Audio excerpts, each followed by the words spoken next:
Alhamdulillah, dikejutkan Allah meninggalkan lena yang panjang.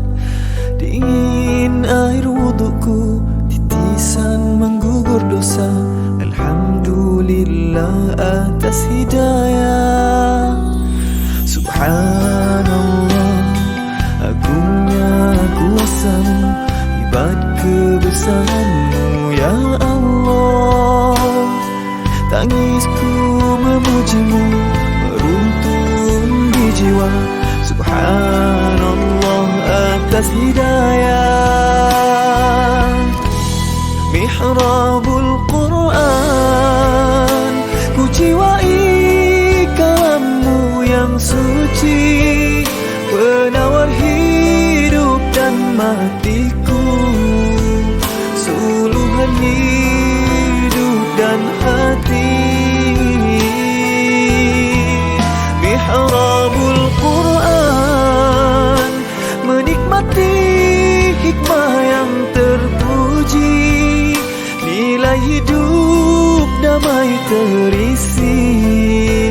Subhanallah walhamdulillah.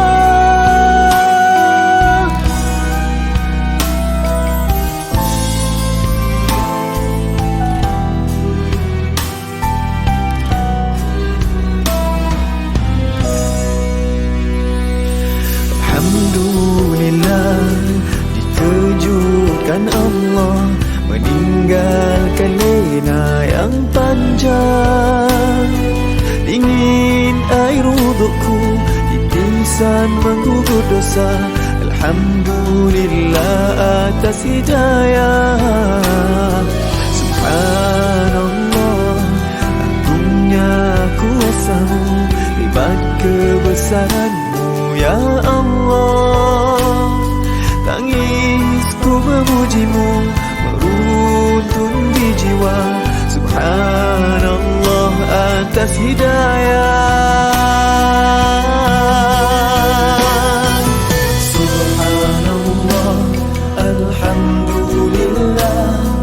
Subhanallah, alhamdulillah. Subhanallah, alhamdulillah.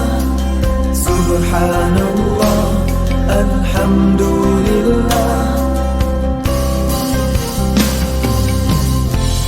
Mihrabul Quran, ku jiwai kalam-Mu yang suci, penawar hidup dan matiku, suluhan hidup dan hati.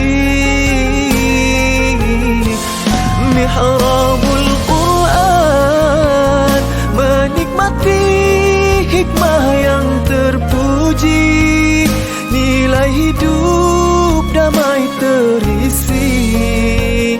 Subhanallah walhamdulillah.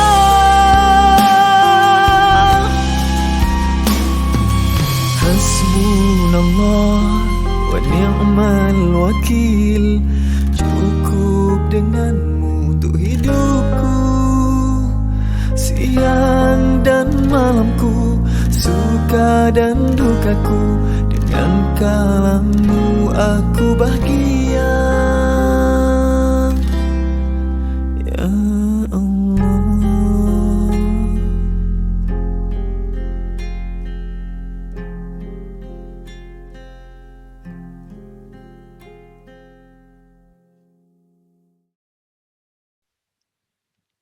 Bismillahirrahmanirrahim. Assalamualaikum warahmatullahi wabarakatuh.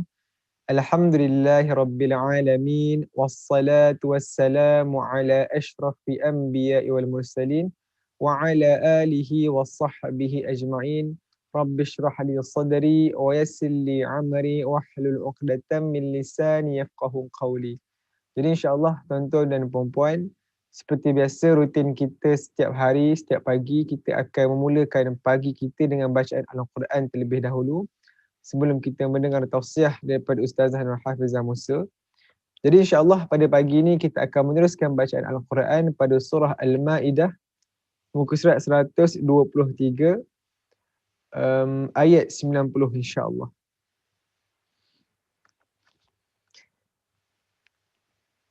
Bismillahirrahmanirrahim.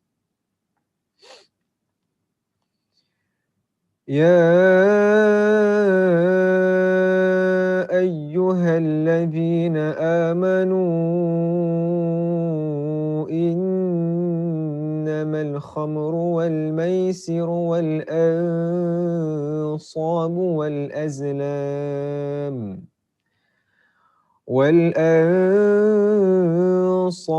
والأزلام رجس من عمل الشيطان فاجتنبوه لعلكم تفلحون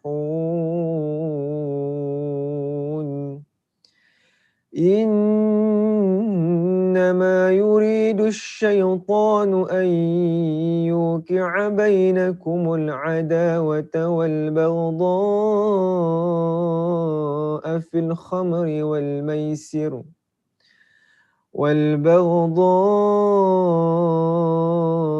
في الخمر والميسر ويصدكم عن ذكر الله وعن الصلاة فهل أنتم منتهون وأطيعوا الله وأطيعوا الرسول واحذروا فإن توليتم فاعلموا أنما على رسولنا البلاغ المبين ليس على الذين آمنوا وعملوا الصالحات جناح فيما طعموا إذا ما اتقوا وآمنوا وعملوا الصالحات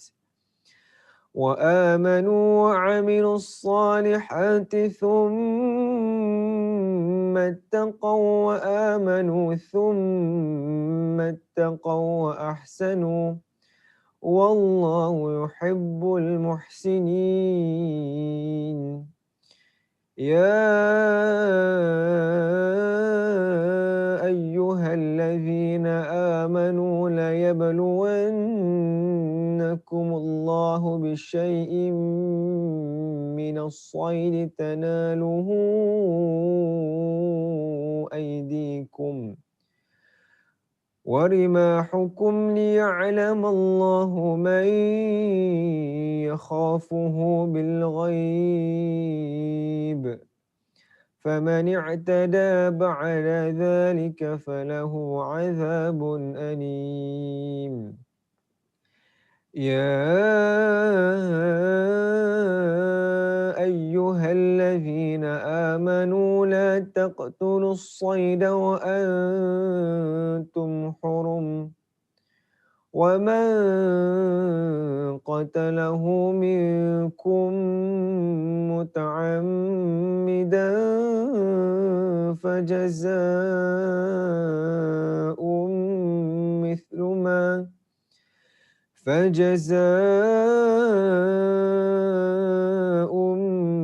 مثل ما قتل من النعم يحكم به ذوى عدل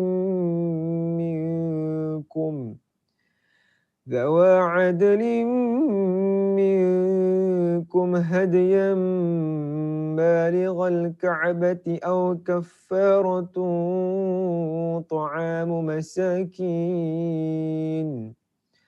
طعام مساكين أو عدل ذلك صياما ليذوق وبال أمره عفى الله عما سلف ومن عاد فينتقم الله منه والله عزيز ذو انتقام أحل لكم صيد البحر وطعامه متاعا لكم وللسيارة وحرم عليكم صيد البر ما دمتم حرما واتقوا الله الذي إليه تحشرون جعل الله الكعبة البيت الحرام قياما للناس والشهر الحرام والهدي والقلائد ذلك لتعلموا أن الله يعلم ما في السماوات وما في الأرض وأن الله بكل شيء عليم اعلموا أن الله شديد العقاب وأن الله غفور رحيم ما على الرسول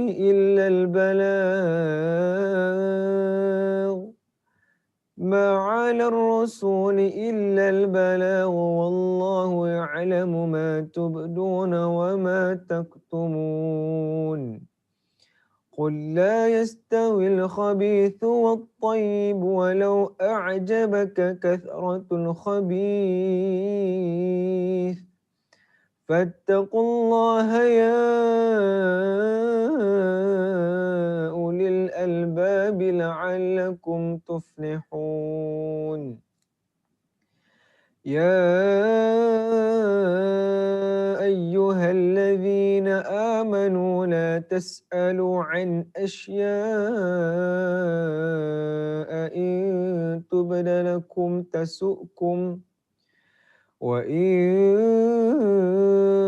تسألوا عنها حين ينزل القرآن تبد لكم عفى الله عنها والله غفور حليم قد سألها قوم من قبلكم ثم أصبحوا بها كافرين ما جعل الله من بحيرة ولا سائبة ولا وصيلة ولا حام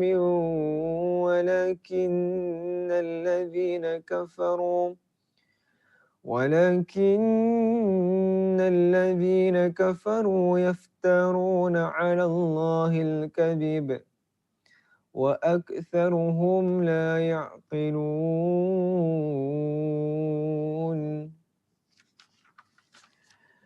وإذا قيل لهم تعالوا إلى ما أنزل الله وإلى الرسول قالوا حسبنا ما وجدنا عليه آباءنا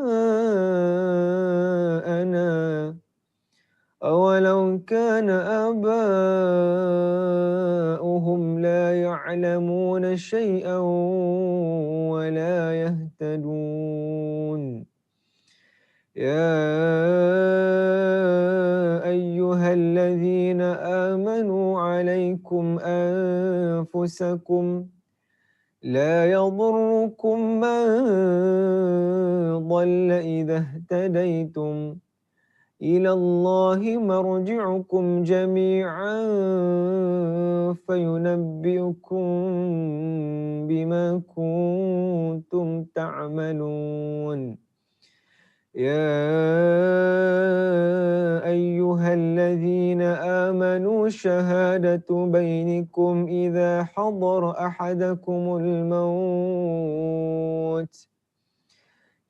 حضر أحدكم الموت حين الوصية اثنان ذوى عدل منكم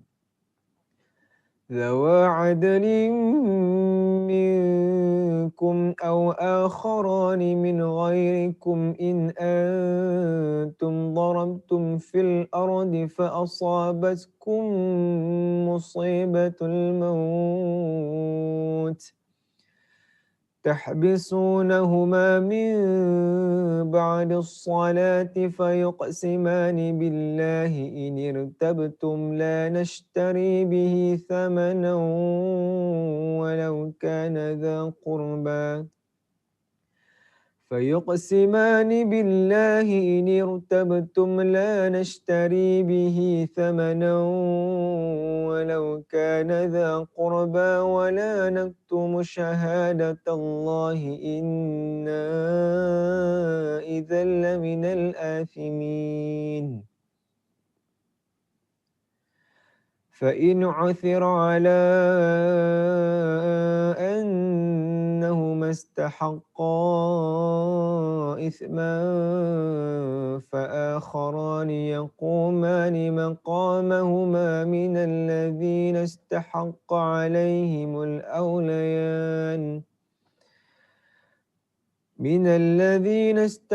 عليهم الأوليان فيقسمان بالله لشهادتنا أحق من شهادتهما وما اعتدينا إنا إذا لمن الظالمين ذلك أدنى أن يأتوا بالشهادة على وجهها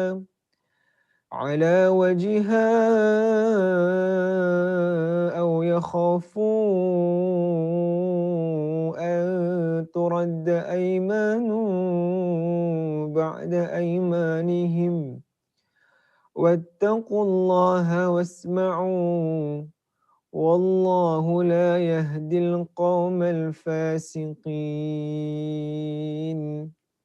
صدق الله العظيم.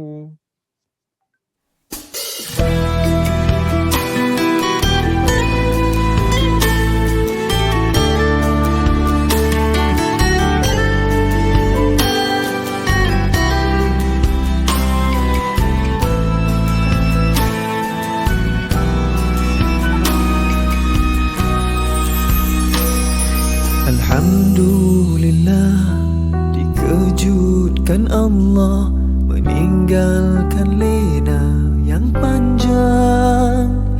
Dingin air wudukku, titisan menggugur dosa.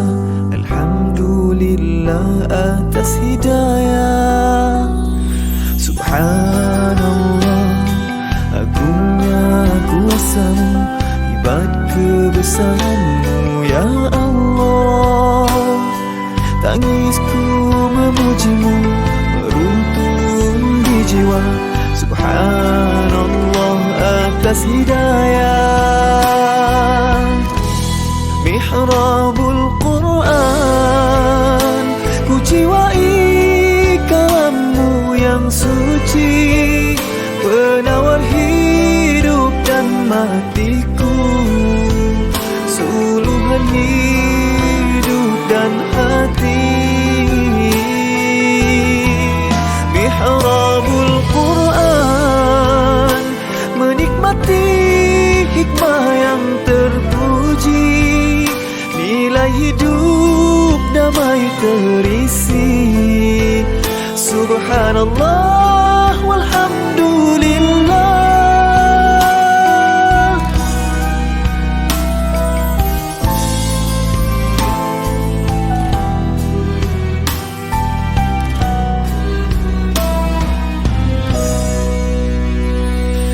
Alhamdulillah, dikejutkan Allah meninggalkan lena yang panjang. Dingin air wudukku, titisan menggugur dosa. Alhamdulillah atas hidayah. Subhanallah, agungnya kuasa-Mu, hebat kebesaran-Mu ya Allah. Tangisku memuji-Mu meruntuh runtun di jiwa. Subhanallah atas hidayah. Subhanallah, alhamdulillah.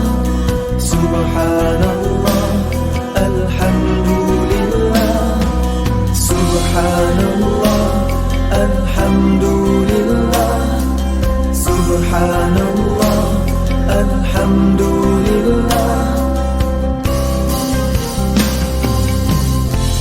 Mihrabul Quran, ku jiwai kalammu yang suci, penawar hidup dan matiku, suluhan hidup dan hati. Mihrabul Quran, menikmati.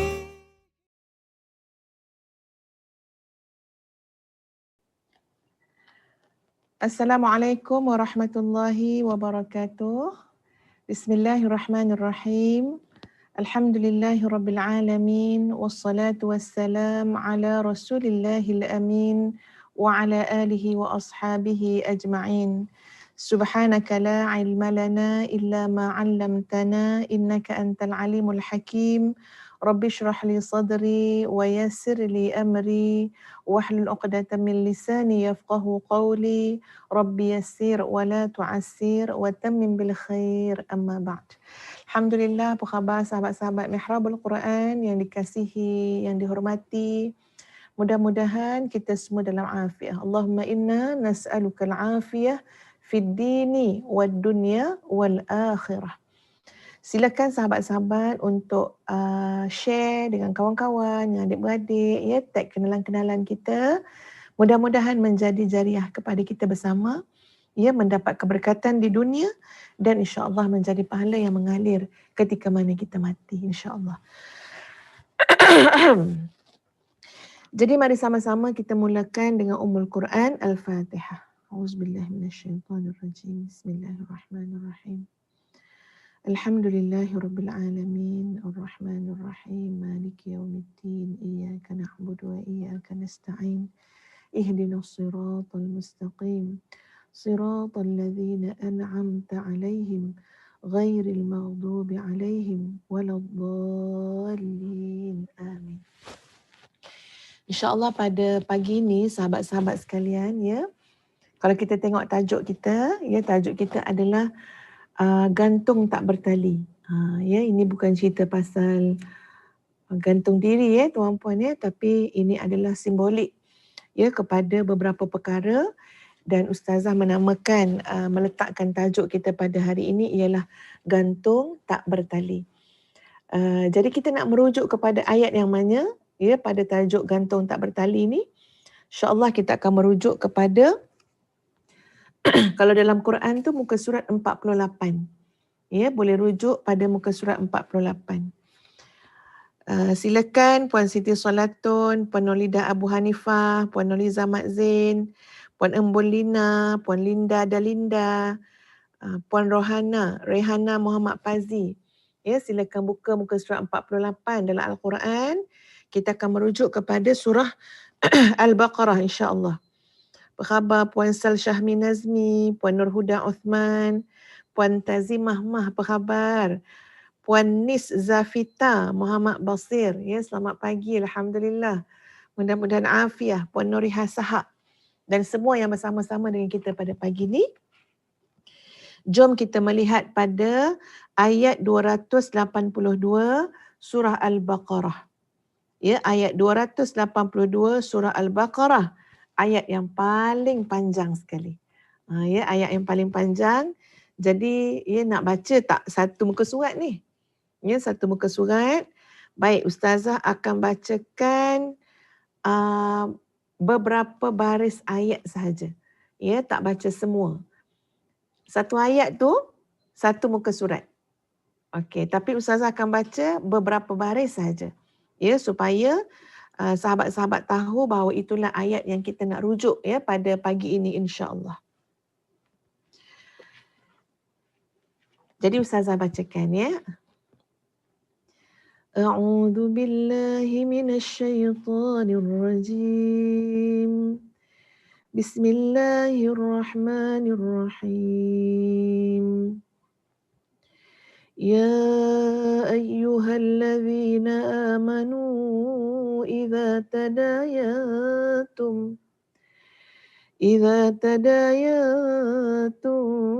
بدين إلى أجل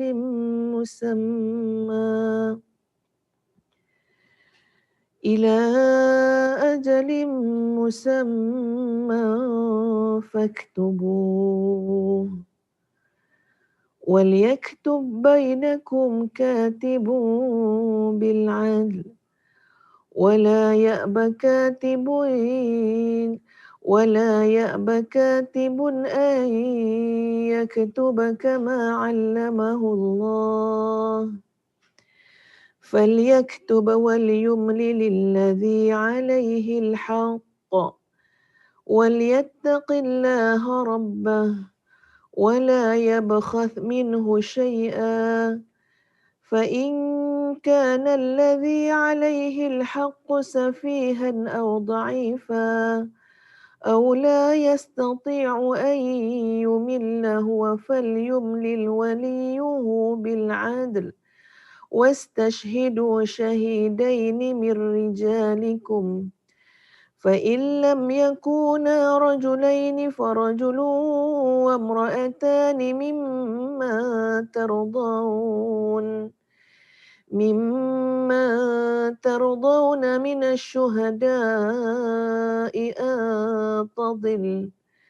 أن تضل إحداهما فتذكر إحداهما الأخرى ولا يأبى الشهداء إذا ما دعوا ولا تسأموا أن تكتبوه صغيرا أو كبيرا إلى أجله ذلكم أقسط عند الله وأقوم للشهادة وأدنى ألا ترتابوا إلا أن تكون تجارة حاضرة تديرونها بينكم فليس عليكم جناح ألا تكتبوها وأشهدوا إذا تبايعتم ولا يضار كاتب ولا شهيد وإن تفعلوا فإنه فسوق بكم واتقوا الله ويعلمكم الله والله بكل شيء عليم. Sadaqallahul Azim. Dapat juga kita baca ya satu muka surat. Saya baca laju sikit ya. Apakah maksud ayat ini sahabat-sahabat sekalian? Ayat yang paling panjang ya dalam Al-Quran.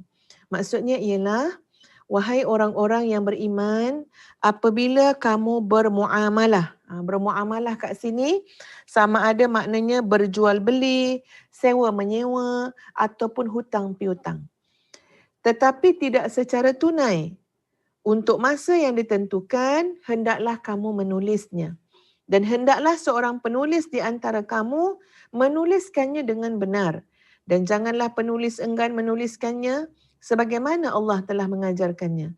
Maka hendaklah dia menulis.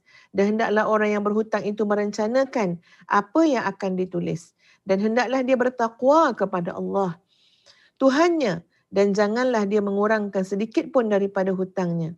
Jika yang berhutang itu orang yang lemah akalnya atau lemah keadaannya, atau dia sendiri tidak mampu merencanakan, maka hendaklah walinya merencanakan dengan jujur dan disaksikan dengan 2 orang saksi daripada orang lelaki di antara kamu. Jika tidak ada 2 orang laki-laki, maka boleh seorang laki-laki dan 2 orang perempuan dari saksi-saksi yang kamu redai. Supaya jika seorang lupa, maka seorang lagi mengingatkannya. Janganlah saksi-saksi itu enggan memberi keterangan apabila mereka dipanggil, dan janganlah kamu jemu menulis hutang itu, baik kecil maupun besar, sampai tempoh masa pembayarannya. Yang demikian itu lebih adil di sisi Allah dan lebih dapat menguatkan penyaksian dan lebih dekat kepada tidak menimbulkan keraguan. Tulislah muamalah itu kecuali jika muamalah itu perdagangan tunai yang kamu jalankan di antara kamu. Maka tidak ada dosa bagi kamu jika kamu tidak menuliskannya, dan saksikanlah apabila kamu berjual beli, dan janganlah penulis dan saksi saling menyulitkan. Jika kamu lakukan yang demikian, maka sesungguhnya hal itu adalah suatu kefasikan pada diri kamu, dan bertakwalah kepada Allah. Allah mengajarmu dan Allah Maha mengetahui segala sesuatu. Baik, sahabat-sahabat sekalian, pernah berhutang tak? Pernah tak buat transaksi tidak secara tunai? Ya, sama ada dalam jual beli, ya, ataupun memang nak buat hutang. Ya, kadang-kadang jual beli itu sendiri secara berhutang, ataupun memang muamalah tu muamalah nak minjam duit. Ya, nak berhutang. Cuba jawab dulu, pernah ataupun tidak, ya? Puan Nis Zafita, pernah tak berhutang? Puan Noriha Sahak, Nana Hurizan, Puan Masitah Jamil, pernah tak berhutang? Ya, Ustazah juga pernah berhutang. Ya, kadang-kadang mungkin juga sahabat-sahabat, ya, pada fasa pandemik ni ramai orang berhutang. Ya, ataupun kita ini bila ditawarkan hutang, ya, ditawarkan hutang walaupun tidak ada keperluan, tapi kita nak berhutang. Sebab bila berhutang ni kita dapat memegang jumlah duit yang banyak. Ya, ada sesuatu jumlah duit. Jadi bab hutang piutang ni adalah bab perkara yang harus diberikan perhatian. Ya, dalam sebuah kehidupan kita nak menuju kepada husnul khatimah. Ya, kita nak mendapat keredaan Allah, nak bertemu dengan Allah dalam keadaan yang terbaik insya-Allah.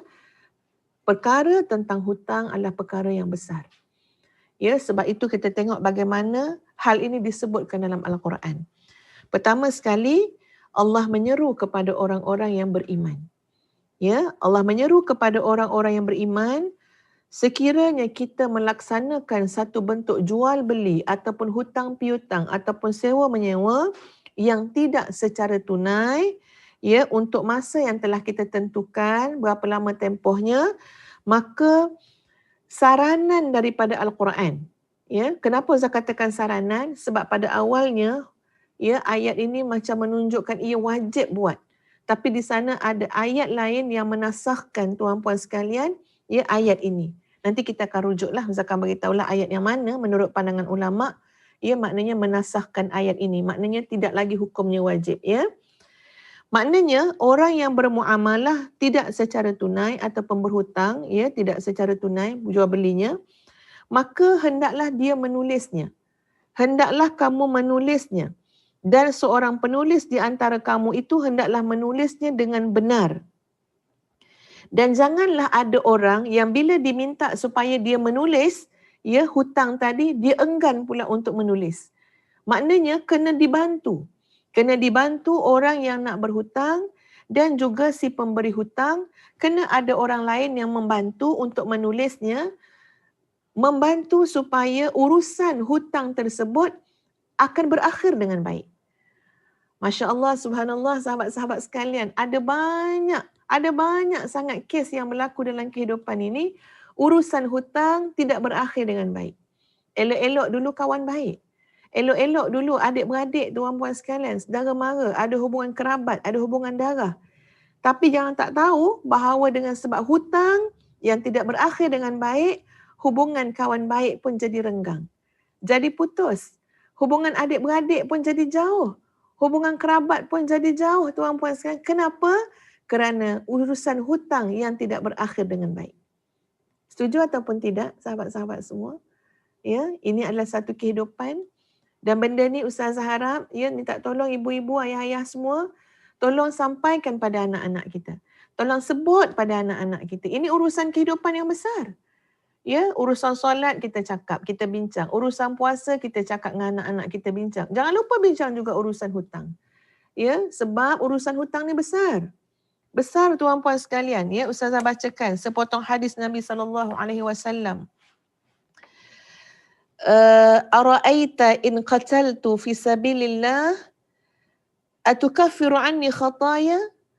Wahai Nabi SAW, bagaimana pandangan kamu sekiranya aku ini qutiltu, ya, maknanya aku ini terbunuh dalam peperangan. apakah itu semua akan menghapuskan dosa-dosaku? Bagaimana pandanganmu ya Rasulullah kalau aku terbunuh di jalan Allah dalam peperangan? Apakah itu akan menghapuskan dosa-dosaku? Faqala Nabi sallallahu alaihi wasallam, lalu Nabi sallallahu alaihi wasallam menjawab dalam sabdanya, "Na'am." Ya. Kamu mati di atas jalan Allah akan menghapuskan dosa-dosa kamu. Wa anta sabirun muhtasibun muqbilun ghaira mudabbirun illa ad-dain, dan kamu sabar, kamu pula berperang hanya mengharapkan keredaan Allah, ya, illa ad-dain, kecuali satu saja, iaitu yang menyangkut kamu, yang menggantung kamu tak bertali itu adalah hutang. Walaupun sampai tahap begitu baik dah tuan-puan, bukan cerita solat lagi dah ya. Bahkan maknanya sampai kepada suatu kualiti manusia yang menjaga solat, menjaga ibadah, bahkan dia berperang di jalan Allah dan terbunuh di jalan Allah. Dia orang yang sabar. Dia menanggung luka-luka peperangan, menanggung ketakutan dalam peperangan, menanggung segala jerih payah dalam peperangan, sama ada daripada persediaannya ataupun ketika mana di pertempuran, sabir, dia sabar. Muhtasib, sentiasa mengharapkan pahala daripada Allah, mengharapkan keredaan Allah. Sampai tahap tu sahabat-sahabat. Tapi Nabi kata apa? Illa dain, kecuali yang menghalangnya adalah hutang. Kecuali yang menyebabkan dia tergantung tak bertali tu tuan-puan adalah hutangnya. Masya Allah, subhanallah.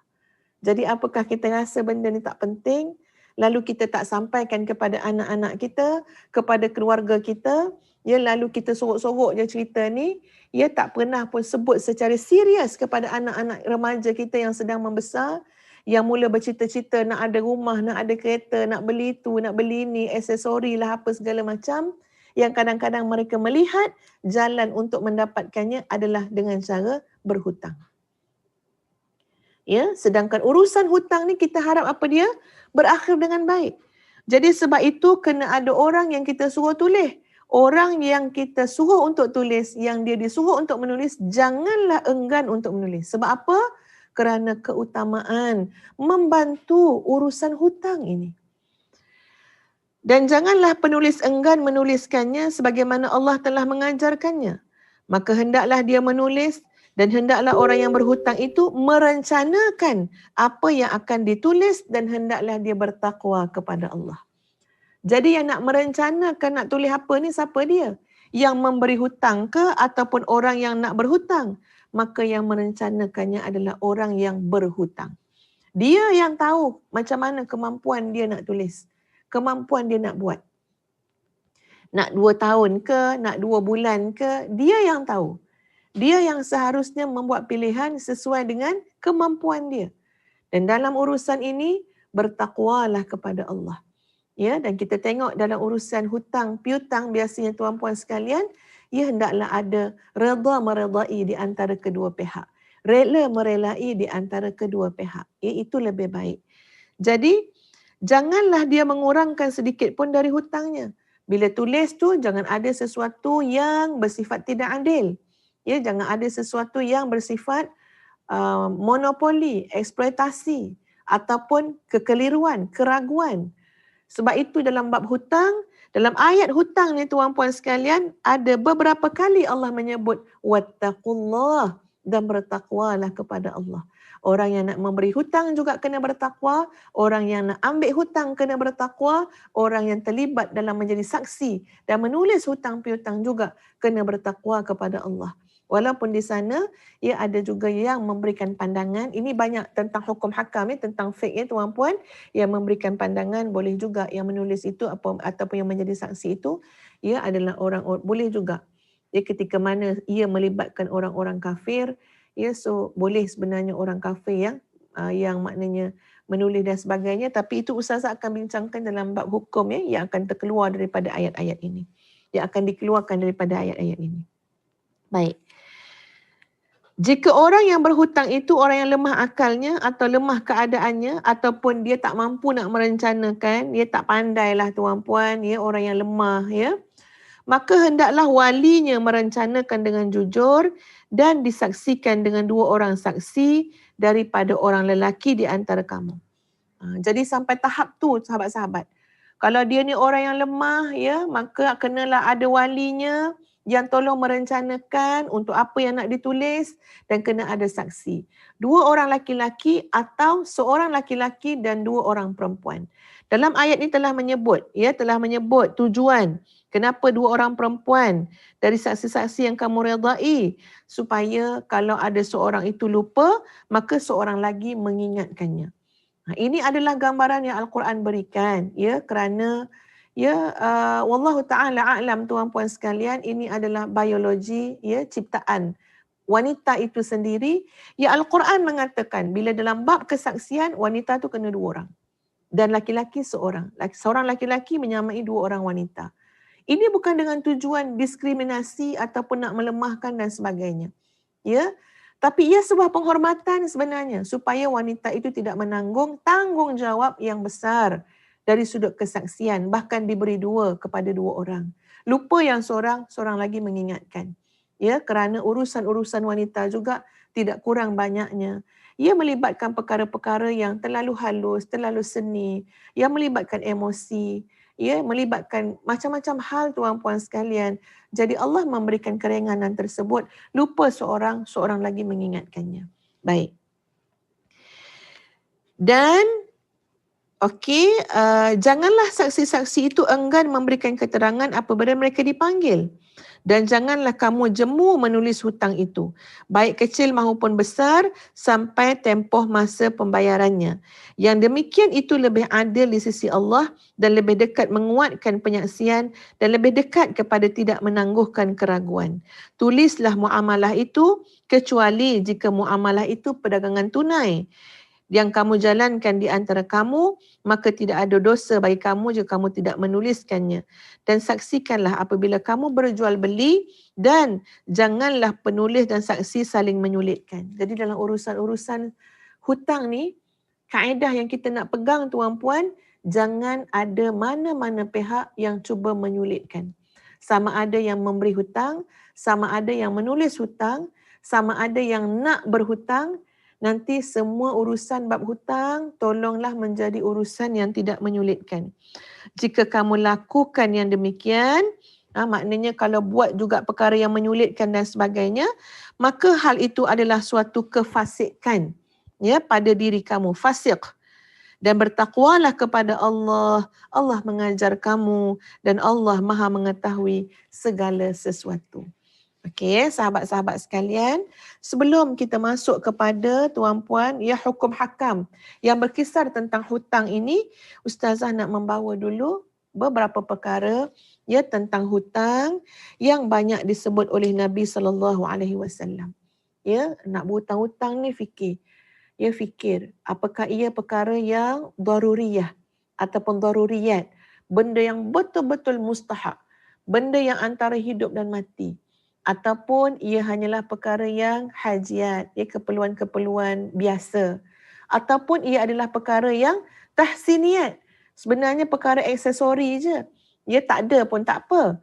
Kena fikir dulu, sahabat-sahabat, rencanakan, ya, rencanakan tentang hutang piutang ini dengan baik. Sebab apa? Yang nak membayarnya kita, yang menanggung beban dan amanah tu kita, yang nanti tergantung tak bertali juga adalah kita. Wal-iyazubillah, kalau sekiranya persoalan tentang hutang ini tidak dilangsaikan. Itu belum lagi kita bercakap soal orang yang mengambil sesuatu bukan secara haknya. Ya, ambil sesuatu. Ini Ustazah cakap ni, tuan-puan, sebab tidak kurang ramainya yang DM Ustazah, ya, dekat Instagram tu, yang DM Ustazah tentang masalah telah terlanjur mengambil sesuatu yang bukan hak. Ya, maknanya di jabatan mereka, di tempat kerja mereka, mereka telah menyalahgunakan amanah yang Allah berikan kepada mereka. Ya, maknanya mereka telah selewengkan duit jabatan, selewengkan duit organisasi. Jadi bila tengok kadang-kadang ada yang sampai jumlah 40,000, ada yang jumlah 12,000, beribu-ribu. Ini jadi apa, tuan-puan? Kita taubat nasuha pun kena taubat, ya, tetapi tetap tidak melangsaikan. Maknanya bukan bila dah taubat nasuha, maka langsai. Yang kita ambil hak orang 50,000, kita ambil hak orang 40,000. Tak, dia tak dikira langsai. Taubat tu taubatlah, taubat nasuha supaya kita tak buat balik semula, supaya kita menyesal dengan benda yang kita buat. Tapi 40,000 jadi hutang. Ya, 60,000 tu jadi hutang tuan-puan sekalian. Ini satu hutang yang lebih jelek lagi. Kenapa? Sebab kita nak kena bayar balik semula benda yang kita telah selewengkan. Benda yang kita dah buat salah guna kuasa dan sebagainya. Ini berlaku. Sebab apa? Kerana desakan hidup tadi. Ya, ambil sikit-sikit, lama-lama jadi tabiat, jadi kebiasaan. Dia mula-mula ambil sikit dulu, ambil dulu 300, rasa boleh bayar. Ambil 2-3 ribu, rasa boleh bayar lagi. Ambil 2-30 ribu, dah tak terbayar. Tapi dah jadi tabiat. Ketika mana dah tak terbayar, dah jadi tabiat. Dia dah jadi perangai. Asal orang bagi pegang duit, tak amanah. Asal bagi pegang duit, otak dia liar. Asal bagi pegang duit, nafsu dia mula serakah. Masya Allah, bahaya. Bahaya tuan-puan. Itu dah jadi hutang juga. Ya, bagaimana dengan suami-suami yang tidak membayar nafkah kepada isteri? Bertahun-tahun tak bayar nafkah pada isteri, buat relax je, buat donor je. Dan isteri tidak redha. Isteri bersusah payah tuan-puan sekalian, ya, sentiasa dalam hati tu timbul keraguan, kemusykilan ataupun pertanyaan demi pertanyaan. Maknanya tidak redha dengan nafkah yang tidak diberikan oleh suami tadi. Maka dari segi hukumnya itu jadi hutang pada suami. Ya, berapa tahun tak bayar. Kira lah tu, kira. Ia tak langsai macam tu saja. Jadi hutang kecuali isteri tu meredakan, menghalalkan. Sampai betul-betul jelas urusan hutang tu berakhir. Sampai jelas isteri tak nak tuntut, meredakan, menghalalkan. Baru jelas. Kalau tak jadi hutang tuan-puan. So bila jadi hutang, apa jua bentuk, maka ia berpotensi menjadi gantung tak bertali. Baik, ya. Jadi dengarkan baik-baik apa yang Nabi SAW sebut. La tukhifu anfusakum ba'da amniha qalu wa ma dhaka ya Rasulullah qala ad-dainu. Nabi kata janganlah kalian membuat diri kalian takut setelah diri kalian damai. Mereka bertanya, apakah itu wahai Rasulullah sallallahu alaihi wasallam? Qala, baginda menjawab, hutang. Maknanya Nabi kata elok-elok kamu, maknanya ini gambaran manusia itu mudah tuan-puan, sebenarnya hidup dia dah okey-okey dah damai dah, ya dah tenang dah, sebenarnya dah boleh rasa cukup dah. Tapi kerana nafsu yang serakah tuan-puan sekalian, tak pernah rasa cukup, nak juga berhutang. Lalu bila dia berhutang, setelah kedamaian tadi, padahal dah tenang-tenang dah, lalu apa yang berlaku kepadanya ialah dia akan selalu berada dalam keadaan gelisah. Dalam keadaan dia menakut-nakutkan dirinya sendiri. Dirinya mula rasa tidak tenang. Damai itu ditarik. Kenapa? Nabi kata ad-dainu, kerana hutang. Daripada Thauban radhiyallahu an, ia menuturkan Nabi SAW telah bersabda. Ya, dengan baik-baik tuan-puan sekalian. Man faraqar ruhul jasada wa huwa bari'un min thalathin dakhala al-jannah. Barang siapa yang rohnya meninggalkan jasadnya, keluar roh daripada jasad. Ini adalah perkara yang semua orang akan hadapi.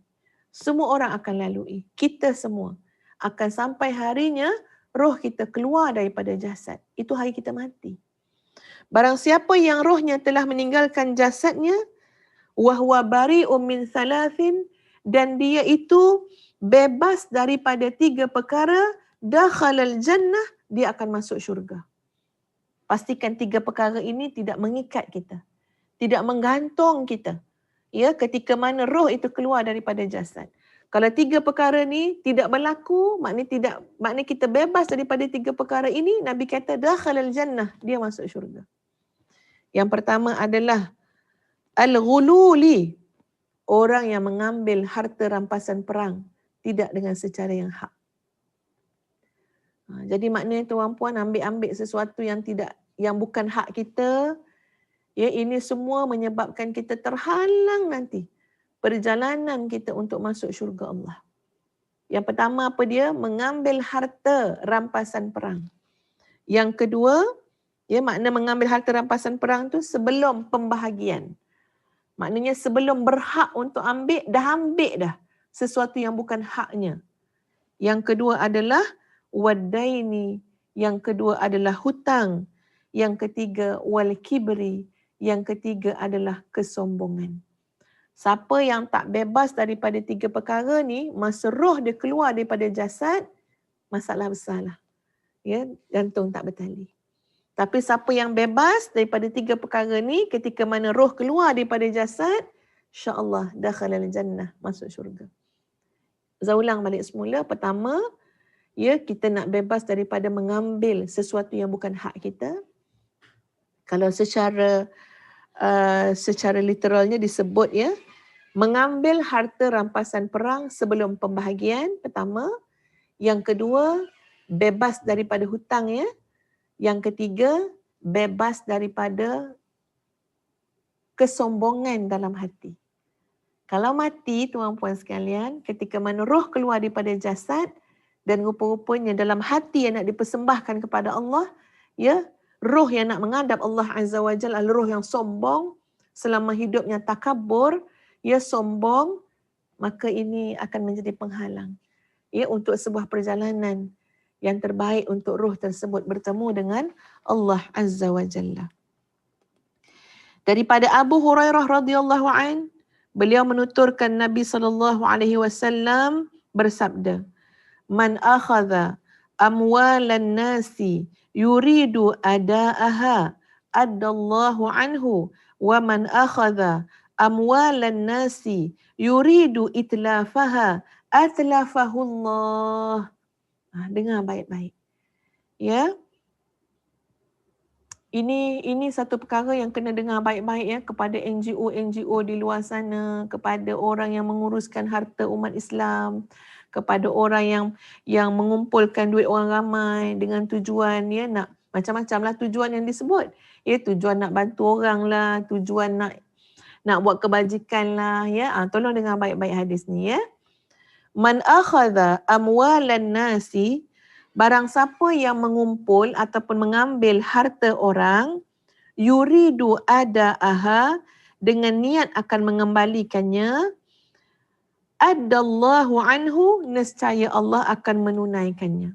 Maknanya masa kita ambil harta orang ni, tuan-puan sekalian, sama ada kita ambil dalam bentuk pinjam, ya, nanti nak pulang balik, ataupun kita ambil dengan satu niat yang lain, maknanya ambil dengan tujuan nanti kita nak agihkan pada orang ramai, contohnya, ya.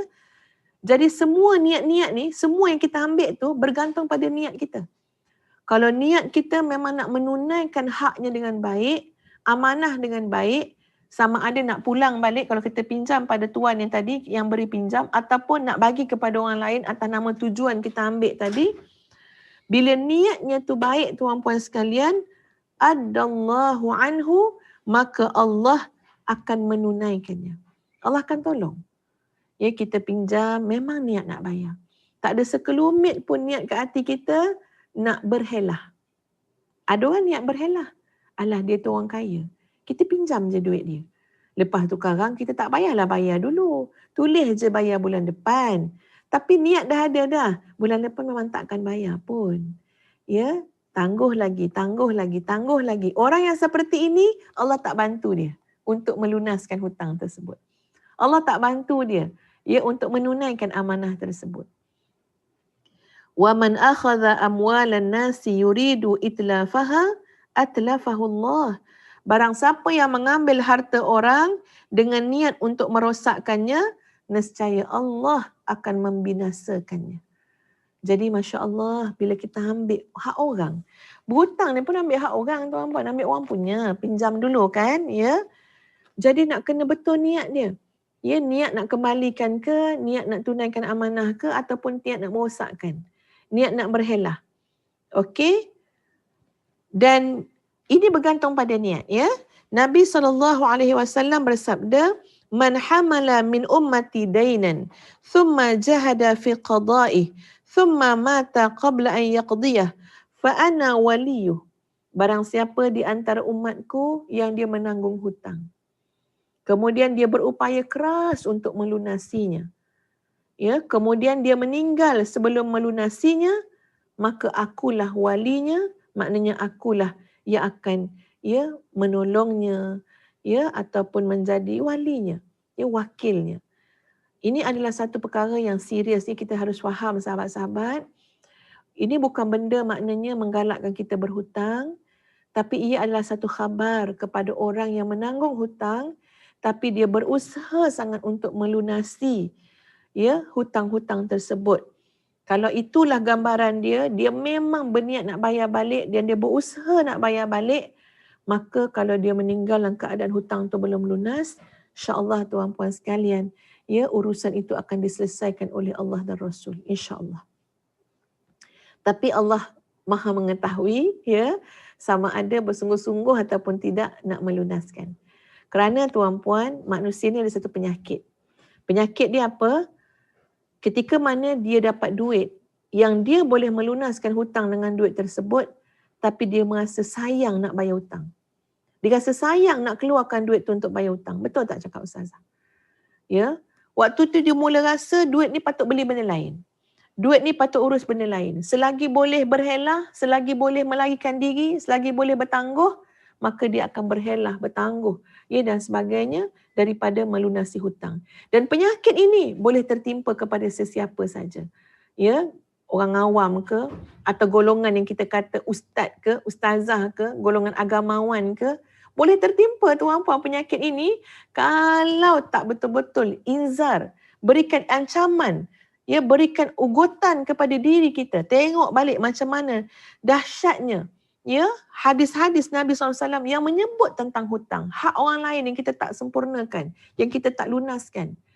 Benda ni berlaku tuan-puan, walaupun kita kata dia tu baik lah, dia tu jaga solat lah, dia tu kita nampak pergi masjid lah, tapi bila bab muamalah, bab hutang, ada ramai orang gagal tuan-puan. Bab urusan duit ni, urusan harta benda. Ini kita boleh tahulah.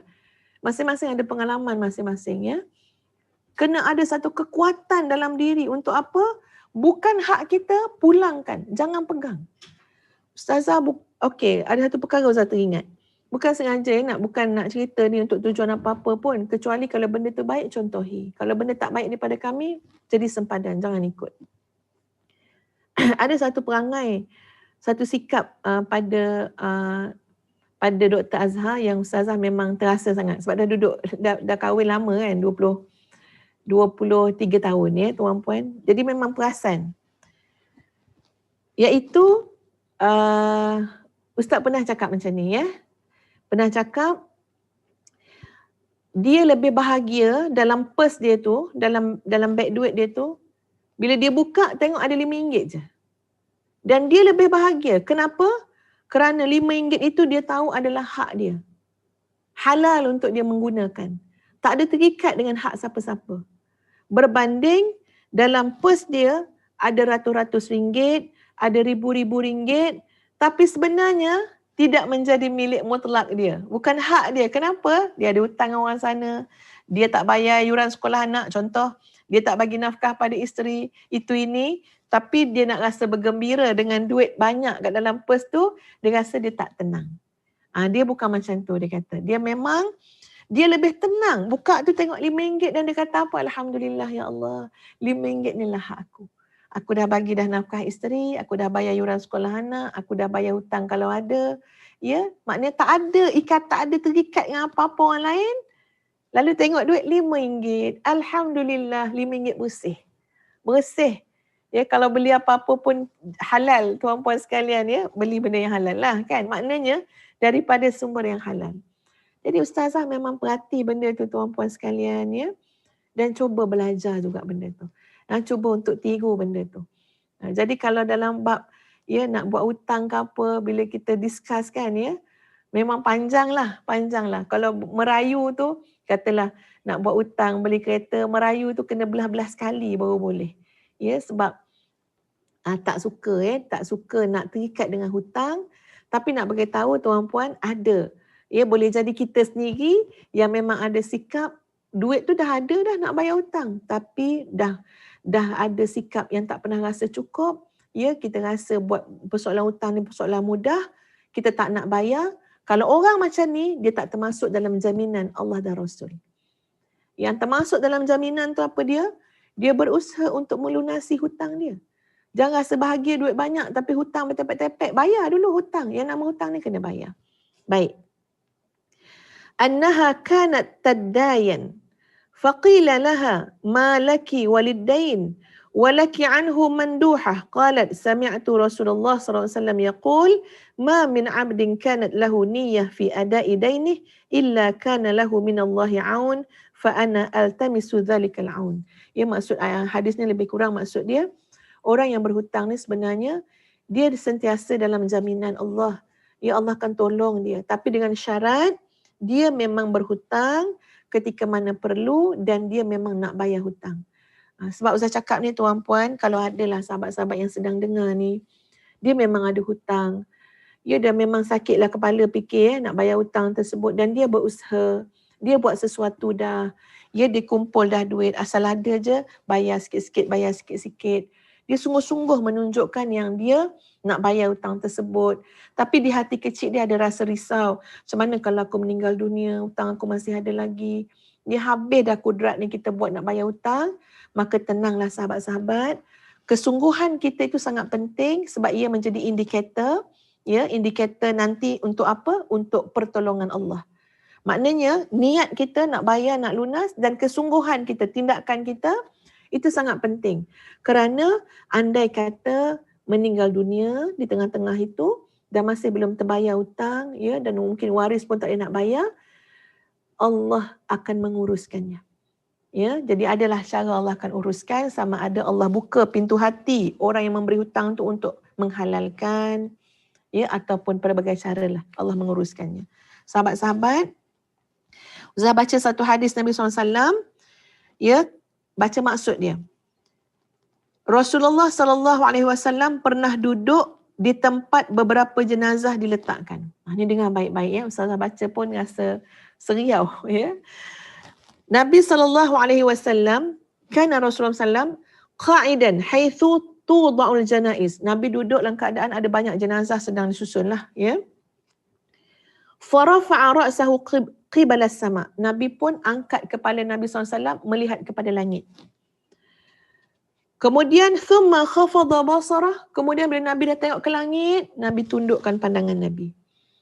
Fa wada'a yadahu ala jabhatih. Lalu Nabi SAW pegang kening Nabi dengan tangan. Ya. Maknanya Nabi pandang atas, tengok tuan-puan, Nabi pandang langit, Nabi tunduk pandangan, Nabi pegang macam ni kepala. Itu gambaran apa tu sahabat-sahabat? Ya. Nabi sebut subhanallah, subhanallah, ma anzala minat tashdid.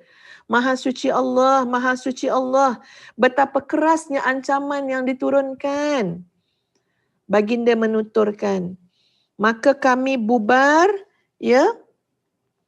Maka kami bubar dan kami diam. Lepas Nabi cakap tu, semua orang diam, saya tak kata apa-apa. Lalu bubar, maknanya masing-masing bersurai. Ya, dan keesokan harinya, aku bertanya kepada Nabi SAW. Siapa dia? Iaitu Muhammad bin Abdullah bin Jahsy.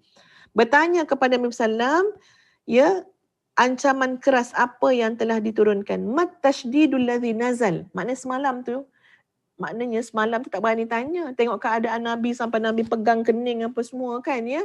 Jadi tanya tu esok hari. Mat tashdidul ladzi nazal. Ancaman apa yang turun tu ya Rasulullah? Qala, Nabi bersabda, fiddain.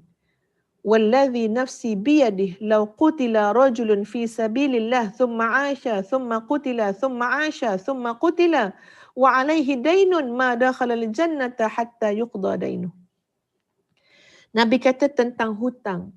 Demi zat yang jiwaku ada di tangannya, kalau seandainya seseorang gugur di jalan Allah kemudian hidup balik. Gugur lagi di jalan Allah, hidup balik. Gugur lagi di jalan Allah, hidup balik. Sedang dia menanggung hutang, nescaya dia tetap tidak boleh masuk syurga hinggalah hutangnya dilunasi. Subhanallah. 3 kali hidup, 3 kali mati syahid, hutang tak lunas juga, maka ia tidak boleh masuk syurga. Yang terakhir yang Ustazah bacakan daripada hadis Nabi SAW, ya tuan-puan sekalian.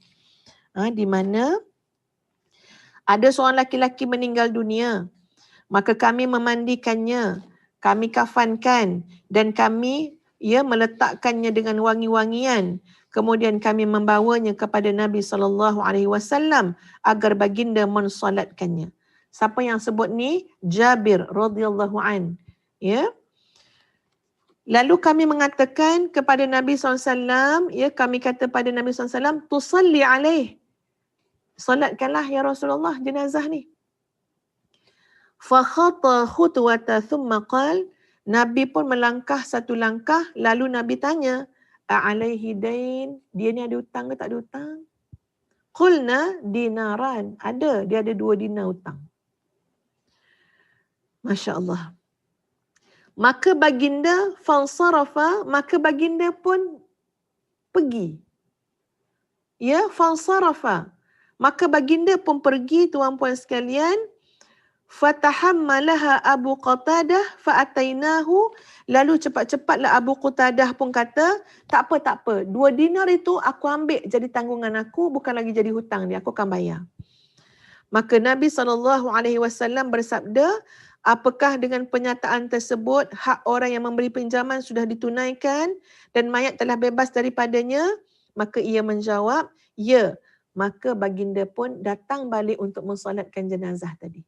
Ada 2 dinar hutang, Nabi tak nak solatkan jenazah dia. Sampailah sahabat-sahabat lain tengok, sahabat lain pun kata tak apalah, aku ambil hutang tu, aku akan bayarkan. Bukan lagi jadi hutang dia, aku tanggung hutang tersebut. Barulah Nabi datang untuk mensolatkannya. Kemudian satu hari sesudah itu baginda bersabda, apa yang telah dilakukan oleh 2 dinar? Nabi tanya lagi. Sebab tadi Abu Qatadah kata nak bayarkan 2 dinar. Tanya balik ni. Apa yang dilakukan dengan 2 dinar? Maka aku berkata, saya belum bayar lagi. Sebab dia baru meninggal kemarin je. Kan ya? Jadi belumlah sempat nak bayar lagi. Esok harinya baginda datang lagi. Apa jadi dengan 2 dinar? Ya Allah, hari-hari Nabi tanya. Lalu Abu Qatadah kata, aku telah melunasinya. Qad qadaituhuma. Aku dah bayar dah 2 dinar. Faqala Rasulullah sallallahu alaihi wasallam, al-ana baradat jildatuh. Maka sekarang keadaan mayat itu sudah pun dingin. Maknanya tuan-puan sekalian, mayat dalam keadaan yang panas. Ya, walaupun Abu Qatadah kata tak apa aku tanggung hutang. Nabi tengok, tanya hari-hari, bayar ke belum? Bayar ke belum? Bila Abu Qatadah kata dah bayar dah, barulah disambut Nabi kata, al-an baradat jildatuh. Sekarang sejuk dah mayat tu. Ya. Dan yang akhir tuan-puan sekalian, anna Rasulullah SAW kana yu'ta birrajulil mayyit alaihi dain fayas'alu hal taraka lidaini qada fa in hudditha annahu taraka lidaini fa wafa'a salla wa illa qala sallu ala sahibikum. Bahawasanya pernah didatangkan kepada Nabi SAW satu jenazah laki-laki yang menanggung hutang, maka baginda bertanya, apakah dia meninggalkan pelunasan untuk hutangnya? Jika diberitakan bahawasanya ia meninggalkan, maknanya hutang, meninggalkan pelunasan, ya, maka baginda akan solatkan. Tapi kalau masih ada hutang dan tak ada orang nak tanggung hutang tersebut, tak lunas lagi, maka baginda akan bersabda, solatlah saudara kalian ini, ya, dan Nabi tidak akan solatkan dia. Namun setelah Allah memberikan banyak kemenangan kepada baginda, baginda bersabda, aku lebih berhak terhadap orang beriman daripada diri mereka sendiri. Siapa saja yang meninggalkan hutang, yang meninggal sedangkan dia menanggung hutang, maka kewajipanku adalah melunasinya. Dan siapa saja yang meninggalkan harta, maka ia adalah milik warisnya. Jadi Nabi SAW juga, ya, maknanya cuba untuk melunasi hutang-hutang orang yang berhutang. Ya. Jadi ini satu gambaran sahabat-sahabat sekalian, fikirkanlah. Sebab kita besok semua akan mati juga. Ya. Macam mana jenazah kita dalam keadaan menanggung hutang yang belum lunas. Berhutang pula diam-diam, tak nak cakap dengan ahli keluarga. Senyap-senyap buat hutang dengan kawan, dengan orang. Ya. Masya Allah, subhanallah tuan-puan sekalian. Bab hutang kena diuruskan dengan sebaik-baiknya. Ya, kena jelas, jangan bagi kekeliruan. Soal kalau kita hidup pun satu hal, kalau kita mati juga nanti waris nak tolong lunaskan. Maka biarlah bertulis, biarlah ada saksi supaya soal tentang hutang ini ia dapat berlaku dengan baik, tidak menyebabkan terputus silaturahim, tidak mendatangkan kemudaratan dan kesusahan pada kita sama ada di dunia maupun di akhirat. Aqulu qawli hadha, astaghfirullahal azim li wa lakum Assalamualaikum warahmatullahi wabarakatuh. Ya, silakan kepada tuan-puan yang masih nak memiliki set buku 100% Muslimah. Dekat rumah Ustazah ni tinggal lebih kurang 30 set lagi. Jadi sila tuan-puan, ya, dengan harga promosi dah tu RM130 untuk 4 buah buku. Ada buku zikir, himpunan zikir, ada buku tips bagaimana nak jadi wanita yang berhijrah dan sebagainya. Sila dapatkan. Ya, tolong beli 30 set tu bagi perhabis, bagi hadiahlah pada kawan-kawan kita. Ya, mudah-mudahan hadiah pada kawan-kawan bulan Zulhijjah ni menjadi amalan yang dicintai Allah Azza wa Jalla, insya-Allah. Ya, sila. Ustazah bukan ambil apa-apa keuntungan pun, ini nak bantu-bantu saja, ya. Untuk jual buku tersebut, di samping tuan-puan insya-Allah mendapat manfaat daripada buku tersebut. Dan tuan-puan sekalian, ya, jangan lupa untuk mendaftar seminar tajdid diri, ya, bersama-sama dengan kami, dan sila lihat juga beberapa iklan, ya tuan-puan, tentang Al-Quran Follow the Line yang kita Madinatul Huffaz keluarkan. Silakan tuan-puan dapatkan. Ya, jadikan di antara aktiviti kita adalah menulis semula ayat-ayat Quran. InsyaAllah mudah-mudahan menjadi amalan yang dicintai oleh Allah Azza wa Jalla. Sekian, kita tangguhkan dengan suratul As dan tasbih kafarah. Bismillahirrahmanirrahim.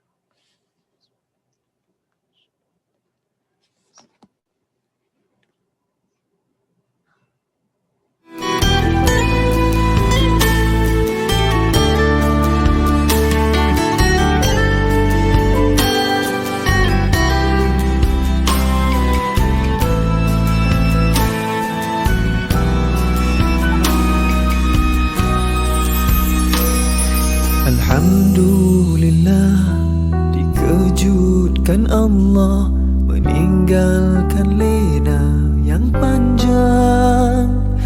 Dingin air wudukku, titisan menggugur dosa.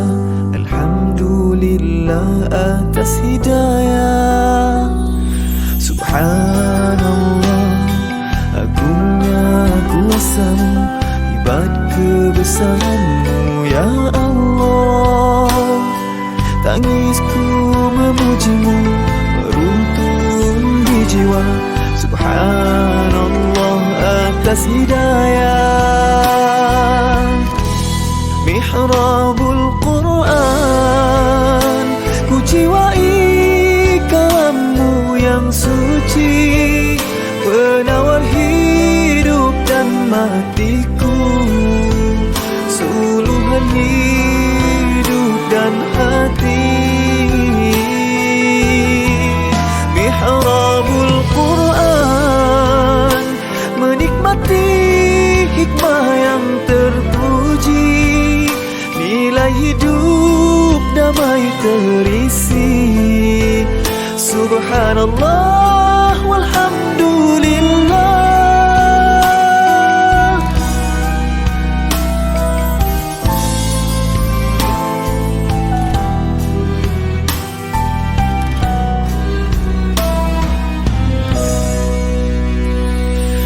Alhamdulillah, dikejutkan Allah meninggalkan lena yang panjang.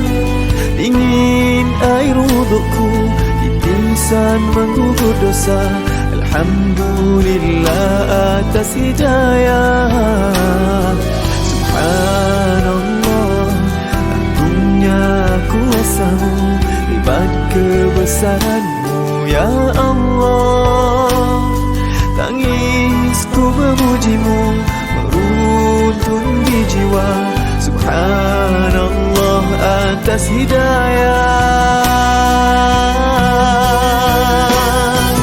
Subhanallah, alhamdulillah. Subhanallah, alhamdulillah. Subhanallah, alhamdulillah. Subhanallah, alhamdulillah. Mihrab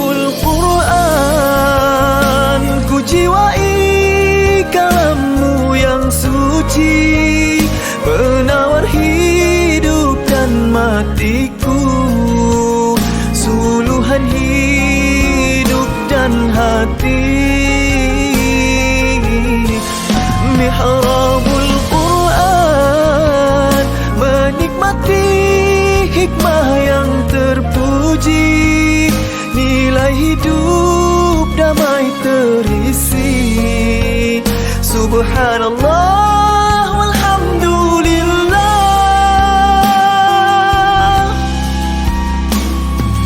Hasbunallah wa ni'mal wakil. Cukup denganmu untuk hidupku, siang dan malamku, suka dan dukaku. Dengan kalammu aku bahagia, ya Allah.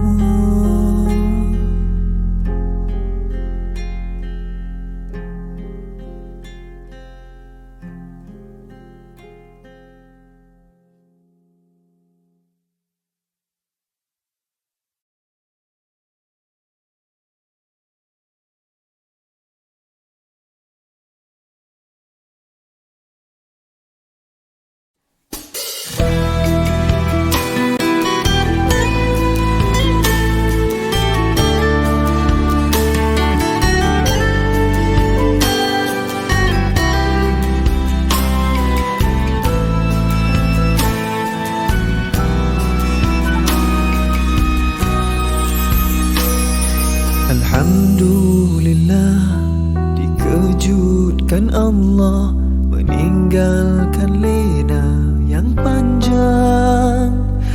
Dingin air wudukku, titisan menggugur dosa. Alhamdulillah atas hidayah. Subhanallah, agungnya kuasamu, hebat kebesaranmu ya Allah. Tangisku memujimu, meruntun di jiwa. Subhanallah atas hidayah.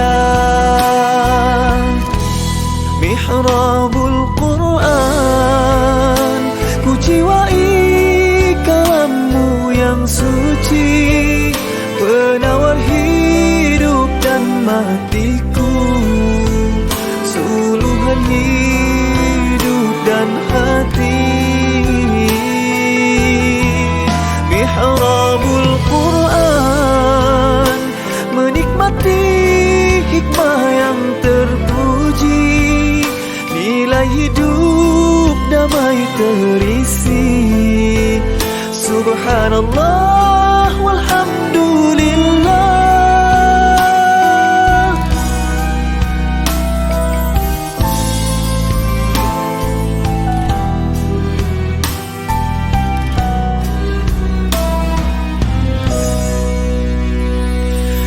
Alhamdulillah, dikejutkan Allah meninggalkan lena yang panjang. Dingin air wudukku, titisan menggugur dosa. Alhamdulillah atas hidayah.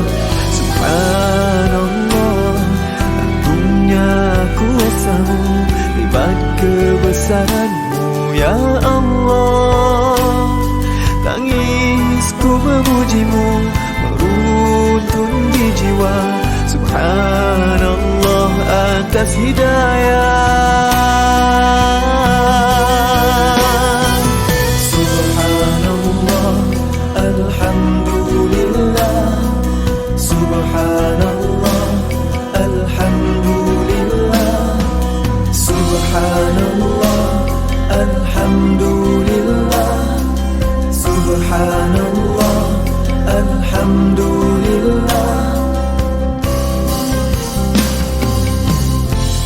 Mihrabul Quran, ku jiwai kalammu yang suci, penawar hidup dan matiku, suluhan hidup dan hati. Mihrabul Quran, menikmati hikmah yang terpuji, nilai hidup damai terisi. Subhanallah walhamdulillah.